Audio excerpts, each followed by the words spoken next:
Allahumma arhamna bil Qur'an. Para pemirsa hadirin yang dimuliakan oleh Allah Subhanahu wa taala.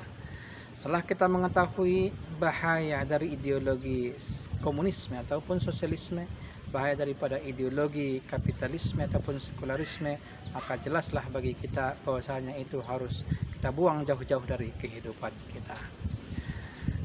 Kebebasan yang diberikan oleh ideologi kapitalisme ataupun sekularisme ini telah nyata-nyata mampu merusak generasi, moral, dan bangsa negeri kita.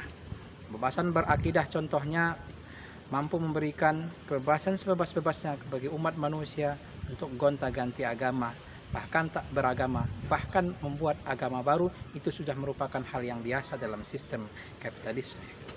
Kebebasan berpendapat juga begitu, bagaimana manusia bebas sebebas-bebasnya untuk menyampaikan opini tanpa harus melihat opini itu baik ataupun buruk, sehingga menistakan agama orang lain juga adalah merupakan sesuatu hal yang sungguh biasa.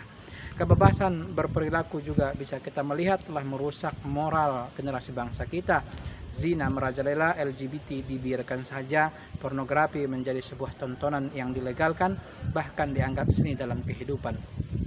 Kebebasan kepemilikan juga begitu, telah jelas membangkrutkan perekonomian rakyat di negeri kita.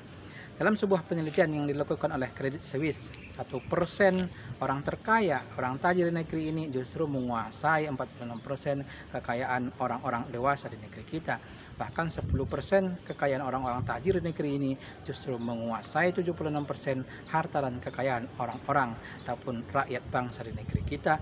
Itu menunjukkan kepada kita bahwasanya pembangunan selama ini yang dilakukan oleh pemerintah hanya dirasakan dan diperoleh oleh orang-orang yang tajir, orang-orang segelintir kaya saja. Nah, para pemirsa hadirin yang dimuliakan oleh Allah, yang menjadi pertanyaan bagi kita, apakah kita merasa senang hidup dengan seperti ini? Apakah kita merasa tenang hidup di bawah sistem seperti ini?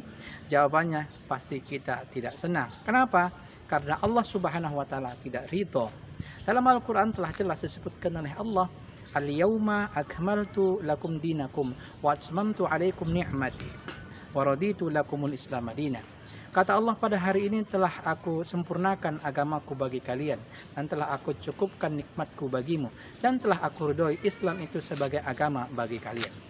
Oleh karena itulah Imam Ibnu Katsir menafsirkan ayat ini bahwasanya salah satu kenikmatan terbesar yang diberikan oleh Allah Subhanahu wa taala bagi umat ini adalah diberikan agama yang sempurna, sehingga mereka tidak butuh terhadap aturan agama lain, tidak butuh terhadap ideologi lain selain daripada agama dan ideologi Islam.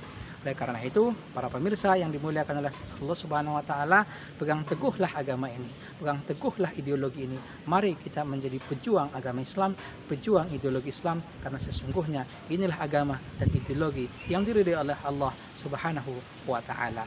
Billahi taufiq wal hidayah. Assalamualaikum warahmatullahi wabarakatuh.